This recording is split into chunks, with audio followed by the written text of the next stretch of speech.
బీసీఏపీ రాజ్యసభ సభ్యత్వానికి రాజీనామా చేసి ఈ ఈ పోరాటానికి ముందు అగ్రభాగా నిలవాలని చెప్పి సందర్భంగా నేను కోరుకుంటా ఉన్నాను. బీసీ సమాజం అంతా కూడా ఇదే కోరుకుంటుందని చెప్పి సందర్భంగా నేను విజ్ఞప్తి చేస్తా ఉన్నాను. వింటున్నారు కదా మీరు, స్పష్టంగా వింటున్నారు. చంద్రశేఖర్ ఒక్కసారి హోల్డ్ ఉండండి, గెట్ బ్యాక్ చేయగానే ఒకసారి మధు దగ్గరికి వెళ్లే ప్రయత్నం చేద్దాం. హైదరాబాద్ వ్యాప్తంగా కూడా ఇదే స్థాయిలో ఉద్రిక్తతలు చోటు చేసుకుంటున్నాయి. ఒక దగ్గర పెట్రోల్ పంప్ దగ్గర అక్కడ కూడా పెట్రోల్ పంప్ ని మూసివేయలేదని చెప్పి నిరసనకారులు అక్కడికి వెళ్ళిపోయి పెట్రోల్ పంప్ లోని ఆ సామాన్యాన్ని ధ్వంసం చేసే ప్రయత్నం చేశారు. మధు, సో హైదరాబాద్ వ్యాప్తంగా కూడా ఈ ఉద్యమం కొంత ఆందోళనకరంగా మారింది, ఉద్రిక్తంగా మారింది. స్వచ్ఛందంగా లాక్డౌన్ మాదిరిగా మారాలి అని చెప్పి అందరూ బీసీ సంఘాల జేఏసీలు కావండి, లేకుంటే బీసీ నిరసనకారులు ఆందోళన వ్యక్తపరుస్తున్నారు. సో హైదరాబాద్ లో ఎక్కడెక్కడ ఇటువంటి హైటెన్షన్ నెలకొన్నాయి, ఉద్రిక్తత పరిస్థితులు ఎక్కడెక్కడ తలెత్తాయి, అప్డేట్స్ ఏంటి?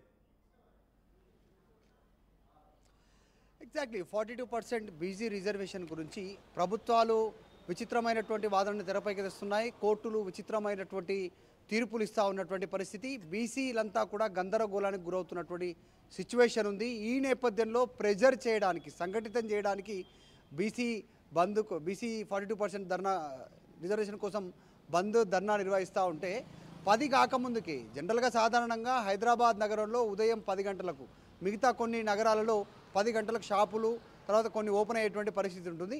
సో 10 గంటలకు యథావిధిగా ఓపెన్ చేస్తుండడంతో బయట తిరుగుతున్నటువంటి బీసీ సంఘాల నాయకులు, యూనియన్ లీడర్లు వీళ్ళంతా కూడా నిరసన వ్యక్తం చేస్తూ ఉన్నారు.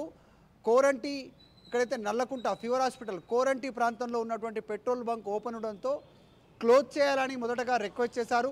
రిక్వెస్ట్ చేస్తే వాళ్ళు క్లోజ్ చేయకపోగా డైరెక్ట్గా లోపలికి వెళ్ళి దాడి చేసే ప్రయత్నం చేశారు బీసీ సంఘాల నాయకులు.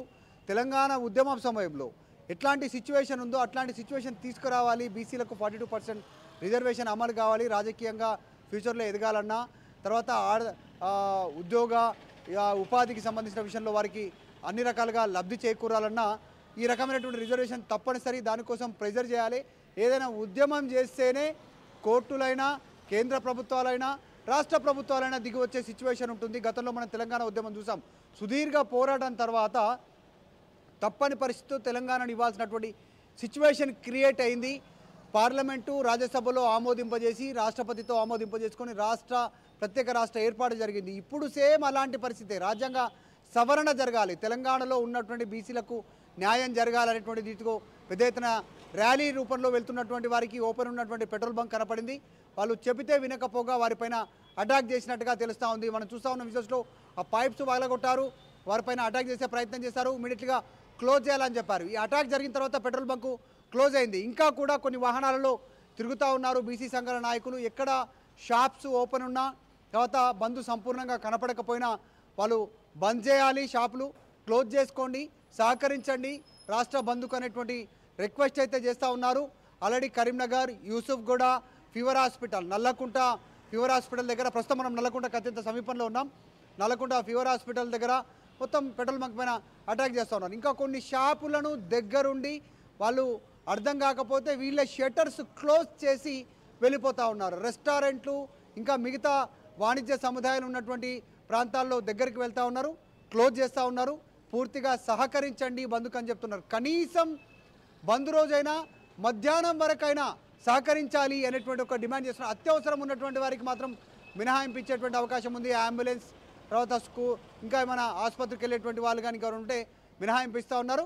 మిగతా వాళ్ళు సహకరించాలి, తెలంగాణలో బీసీలకు అన్యాయం జరుగుతున్నటువంటి డిమాండ్తో ఈ బంద్ సాగుతుంది కాబట్టి అనేటువంటి రిక్వెస్ట్ చేస్తూ ఉన్నారు. మొత్తానికి ఫీవర్ హాస్పిటల్ దగ్గర పెట్రోల్ బంక్ పైన అటాక్ చేయడంతో ఒకసారిగా అక్కడ ఉన్నటువంటి పెట్రోల్ బంక్ యాజమాన్య సిబ్బంది హైదరాబాద్ వ్యాప్తంగా కొంత ఆర్టీసీ బస్సులు ఆగిపోయాయి. అటు పండగ వాతావరణం కూడా నెలకొంది. ఎక్కడికక్కడ కొంత, అంటే జనరల్గా వీకెండ్ కూడా కాబట్టి కొంత రష్ తక్కువ ఉంది. హైదరాబాద్ నగరం మొత్తం కూడా ఒక లాక్డౌన్ పరిస్థితికి కొంత సరిసమానంగా కనబడుతోంది సిచ్యువేషన్. అంతటి స్థాయిలో ఇంకా రోడ్లపైకి జనం ఎవరు రావడం లేదు. సో బీసీ సంఘాలకు సంబంధించినటువంటి బంధు పిలుపు గ్రామీణ ప్రాంతాల్లో డెఫినెట్గా కొంత ప్రజలు అధిక సంఖ్యలో రాజకీయాలు ఇన్ఫ్లుయెన్స్ చేస్తాయి, రకరకాలుగా ఉంటుంది కాబట్టి మనం కొనసాగే అవకాశం ఉంది. హైదరాబాద్ మహానగరంలో బీసీ బంద్ ఎలా కొనసాగుతోంది? ఇక్కడ వ్యాపార సముదాయాలు ఎక్కువ, అదే రకంగా హాస్పిటల్స్, కాలేజీలు, స్కూల్ అన్నీ కూడా ఎక్కువ. వాళ్ళంతా కూడా బంద్లో పాల్గొంటున్నారా? ఎగ్జాక్ట్లీ దాదాపు స్కూల్స్ ఆల్రెడీ నిన్ననే అలర్ట్ అయ్యారు. ఇబ్బంది అవుతుంది, బయట విద్యార్థులంతా కూడా స్కూల్ అని చెప్పేసి బయలుదేరి మళ్ళీ బంద్ అని చెప్తే ఇబ్బంది అవుతుందని నిన్ననే బంద్ ప్రకటించారు. ఆల్రెడీ ఈరోజు శనివారం, రేపు ఆదివారం బంద్, సోమవారం రోజు దివాళీ, ఆ రోజు బంద్, వరుసగా 3 రోజులు హాలిడేస్ వచ్చినట్టుగా మనకు కనిపిస్తూ ఉంది. ఇక వాణిజ్య సముదాయాలకు సంబంధించి కొంతమందికి అవగాహన లేదు. అంటే బీసీ సంఘాలు, మీడియా కానీ ఇంకా వేరే రూపకం కానీ ఏ రకంగా కానీ ఈ బంద్ అనేటువంటి అంశాన్ని ప్రజలకు చేర్చలేకపోయాయి 100కు 100%. తెలంగాణ ఉద్యమంలో మాత్రం చాలా స్పీడ్గా ర్యాపిడ్గా చేరేది. కానీ బీసీ 42% రిజర్వేషన్ కోసం తీసుకున్నటువంటి తెలంగాణ బంధు ఈరోజు 18వ తారీఖు తీసుకున్న బంధు చాలామందికి రీచ్ కాలేదు. హైదరాబాద్లో హాస్టళ్లలో ఉంటున్నటువంటి వారు ఇళ్లకు వెళ్ళాలనుకున్నటువంటి వారికి కనీసం బంద్ ఉంది ఈరోజు అని తెలీదు. మనం ఎంజీబీఎస్లో ఆర్టీవీ వారితో మాట్లాడించే ప్రయత్నం చేసింది. బంద్ అని తెలిస్తే వచ్చే వాళ్ళం కాదు అనేటువంటిది. కొద్దిమంది వాళ్ళ ఇంట్లో వాళ్ళకి సీరియస్ ఉందంటే ఇతర గ్రామాల నుంచి హైదరాబాద్ చేరుకుంటున్నారు. బంద్ ఉందని తెలియదు. అక్కడ టికెట్ తీసుకున్నారు ఉదయం మార్నింగ్ ఎప్పుడో 4 గంటలకు టికెట్ తీసుకున్నారు. ఇక్కడ దిగారు 6 గంటలకు ఉదయం ఎంజీబీఎస్లో. వాళ్ళకి బంద్ ఉందనే విషయం తెలియదు. ఇక్కడికి వచ్చారు. ఇక్కడ ఎంజీబీఎస్లో బస్సు ఎగ్జాక్ట్లీ మరి ఇప్పుడు జరుగుతుంది. తెలంగాణ వ్యాప్తంగా పండగ వాతావరణం నెలకొంది కాబట్టి దీపావళి పండుగ నేపథ్యంలో చాలా మంది కూడా ఇంటికి వెళ్తూ ఉంటారు. సో ఆ సిచ్యువేషన్లో వారందరూ కూడా కొంత తీవ్ర ఇక్కట్లు ఎదుర్కొంటున్నారు. సో అదంతా కూడా కొంత ఆగ్రహానికి కూడా గురవుతున్నారు ప్రయాణికులంతా కూడా. కానీ ఎగ్జాక్ట్గా బంద్కు సంబంధించిన రీజన్ వాళ్ళకి కన్వే అవ్వలేకపోతున్నది కొంత కనబడుతోంది. ఒకసారి మనం ఆర్టీవీ స్క్రీన్ పైన ఆ విజువల్స్లో కూడా చూస్తున్నాం. హనుమంతరావు ఆయన ఓ చోట నిరసన వ్యక్తం చేస్తూ ఆయన ఫ్లెక్సీ పట్టుకొని చాలామంది బీసీ సంఘాల నేతలు అఖిలపక్ష రాజకీయ పార్టీలతో ముందుకు వెళ్తూ కింద పడిపోయారు ఆయన. సో ఆయన కొంత వయసు రీత్యా మరి ఏదైనా జరిగిందా లేకపోతే అక్కడ స్పాట్లో కింద పడిపోవడానికి ఆయన కాలు అడ్డం వచ్చిందా అన్నీ కూడా తెలుసుకునే ప్రయత్నం చేద్దాం. మధు, సో వి హనుమంతరావు కింద పడిపోవడం, ఆయన వయసు రీత్యా కొంత ఏజ్డ్ పర్సన్, దట్టు కొంత ఆయన హెవీ పర్సనాలిటీ కూడా. సో ప్రస్తుతమైన పరిస్థితి ఎలా ఉంది? ఆయన ఎక్కడ పడిపోయాడు, ఎక్కడ జరిగింది ఈ సంఘటన? ఎగ్జాక్ట్లీ చేనెంబర్ దగ్గర ఈ ఘటన జరిగింది. ఆయన పిసిసి చీఫ్ మహేష్ కుమార్ గౌడ్, దానం నాగేందర్, శ్రీశైలం గౌడ్, కూన శ్రీశైలం గౌడ్, వి హనుమంతరావు 2 వీలర్స్ పైన కూర్చున్నారు. జాతీయ జెండా పట్టుకున్నారు. జాతీయ జెండా పట్టుకొని ఎక్కడెక్కడైతే షాప్స్ ఉన్నాయో ఆ షాప్స్ దగ్గరికి వెళ్తూ వారికి ఆపి క్లోజ్ చేసుకోండి అనేటువంటిది వాళ్ళు స్లోగన్స్ ఇస్తూ ముందుకు పోతున్నటువంటి సందర్భంలో ఘటన చోటు చేసుకుంది. సో మొత్తానికైతే ఆపుతా ఉన్నారు. ఎక్కడెక్కడ షాప్స్ ఓపెన్ ఉన్నాయో వారు అక్కడ బండ్లు ఆపి క్లోజ్ చేసే ప్రయత్నం జరుగుతుంది. ఆ సందర్భంలో జరిగినటువంటి సంఘటన. అక్కడి నుంచి వస్తున్నాం. ఆర్టీవీతో కూడా పిసిసి మహేష్ కుమార్ గౌడ్ మాట్లాడారు, హనుమంతరావు మాట్లాడారు, దానం నాగేందర్ మాట్లాడారు, వీళ్ళంతా కూడా మాట్లాడారు. ప్రభుత్వమే ఉంది, మీరే ధర్నాలో పాల్గొంటున్నారు ఏంటి అనేటువంటి దానికి కూడా సమాధానం చెప్పారు. సో మొత్తానికైతే త్వరలో నిర్ణయం తీసుకుంటామని చెప్పారు.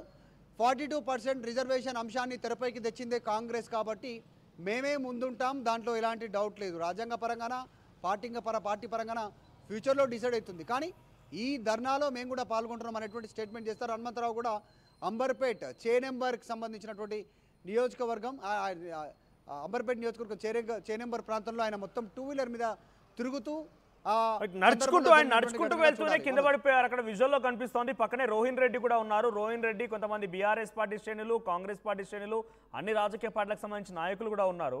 బహుశా అంబర్పేట్ ప్రెమిసెస్లో ఉంటుంది. రోహిన్ రెడ్డి అండ్ వి హనుమంతరావు ఇద్దరు కూడా నడుస్తూ వెళ్తూనే రోహిన్ రెడ్డి ముందుగా పడబోయాడు. ఆ తర్వాత హనుమంతరావు పడిపోయారు. ప్రస్తుతానికి ఆయన ఆరోగ్య పరిస్థితి పైన అంటే కొంత ఏజ్డ్ పర్సన్, కొంత హెవీ పర్సనాలిటీ కూడా ఉంది కాబట్టి ఆయనకి ఏమైనా గాయాలయ్యాయా, ఏమైనా అప్డేట్స్ ఉన్నాయా దానిపైన? రీసెంట్గా కూడా కాస్త సిక్కారు హనుమంతరావు. షుగర్, బీపీ లెవెల్స్ కాస్త ఇబ్బందికి గురి కావడంతో ఆసుపత్రిలో చికిత్స పొంది మళ్ళీ యాక్టివ్ అయ్యారు. సాధారణంగా హనుమంతరావు చాలా యాక్టివ్గా తిరిగేటువంటి పొలిటీషియన్, బీసీ నాయకులుగా ముద్ర ఉంది. గతంలో పిసిసి రాజ్యసభ చేశారు, కీలక నాయకుడిగా పేరుంది. దేశవ్యాప్తంగా హనుమంతరావును అందరూ గుర్తుపడతారు. దేశవ్యాప్తంగా అన్ని రాష్ట్రాల్లో గుర్తుపడతారు. అందులో తెలంగాణ, ఆంధ్రప్రదేశ్లో సుపరిచితుడు హనుమంతరావు. సో అంబర్పేట్లో చేనెంబర్ నుంచి భద్రకాళి టెంపుల్ చౌరస్తా నుంచి అక్కడ చేనెంబర్ దగ్గర ధర్నా చేశారు. అట్నుంచి సందర్భం కొద్దిసేపు 2 వీలర్, కొద్దిసేపు నడుస్తూ ముందుకు పోయారు.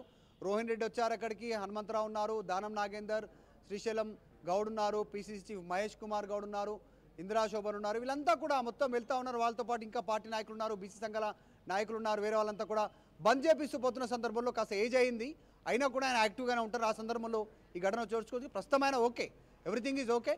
ఆ ఘటన కాస్త తూలి పడిపోయినటువంటి పరిస్థితి, స్పీడ్గా వెళ్తున్నటువంటి సందర్భంలో ప్రస్తుతానికైతే okay. Right, thank you Madhu.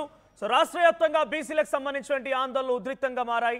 ఎక్కడికక్కడ ఆందోళనకారులు ఉద్రిక్త పరిస్థితిని మార్చేశారు. ఎవరైతే బంద్లో పార్టిసిపేట్ చేయకుండా పెట్రోల్ పంపులైనా వ్యాపార సముదాయాలైనా ఫుడ్ సెంటర్లైనా స్కూళ్ళైనా కాలేజెస్ అయినా ఏదైనా సరే లాక్డౌన్ మాదిరిగా మారిపోవాలి పరిస్థితి. 42% బీసీ రిజర్వేషన్ కోసం ఈరోజు అంత బీసీ సంఘాల జేఏసీ వివిధ రాజకీయ పార్టీల మద్దతును కూడగొట్టి రాష్ట్ర వ్యాప్తంగా ఆందోళన చేపడుతున్నారు, బంద్కు పార్టిసిపేట్ చేస్తున్నారు. కానీ ఇక్కడ కొంత పబ్లిక్లో కూడా కొంత ఇరిటేషన్, ఎందుకంటే దీపావళి వేడుకలు ఉన్నాయి, అందరూ కూడా ఇళ్లలోకి వెళ్లాల్సి ఉంది. ఆర్టీసీ బస్సుల్ని బంద్ చేయించడంతో ఒక్కసారిగా అందరూ కూడా ఆగ్రహాన్ని వెలగక్కుతున్నారు. బట్ నిజంగా ఈ సమయంలో వారి ఆగ్రహానికి గురైనా కూడా వారికైతే ఈ ఇష్యూ ఏంటనేది కన్వే కూడా కావాల్సిన అవసరం ఉంది. కాబట్టి 42% బీసీ రిజర్వేషన్ స్థానిక ఎన్నికల్లో అమలు చేయడం కోసం రాష్ట్ర ప్రభుత్వం ఒక చట్టాన్ని తీసుకొచ్చింది, ఆర్డినెన్స్ తీసుకొచ్చింది, ఆ తర్వాత అమెండ్మెంట్స్ని తీసుకొచ్చింది. ఇవన్నీ కూడా గవర్నర్ దగ్గర పెండింగ్లో ఉండిపోయాయి. హైకోర్టులో పిటిషన్ దాఖలైంది. హైకోర్టు 4 వారాల సమయం ఇచ్చింది కౌంటర్ ఇవ్వడానికి. సుప్రీంకోర్టుకు వెళ్తే సుప్రీంకోర్టు ఆ కేసుని డిస్మిస్ చేసి 50% లోపే ఎన్నికలు నిర్వహించమని కూడా చెప్పినట్టు తెలుస్తోంది. సో ఈ నేపథ్యంలో ఎన్నో ఏళ్ల చిరకాల ఆకాంక్షగా ఉన్నటువంటి 40% బీసీల రిజర్వేషన్ పెంపు అంశం ఎట్టకేలకు సాధ్యం కాబోతున్న నేపథ్యంలో చిట్ట చివరన కేసులు రాజ్యాంగంలో సవరణలకు సంబంధించినటువంటి అడ్డంకుల మూలంగా ఆగిపోతున్నాయి.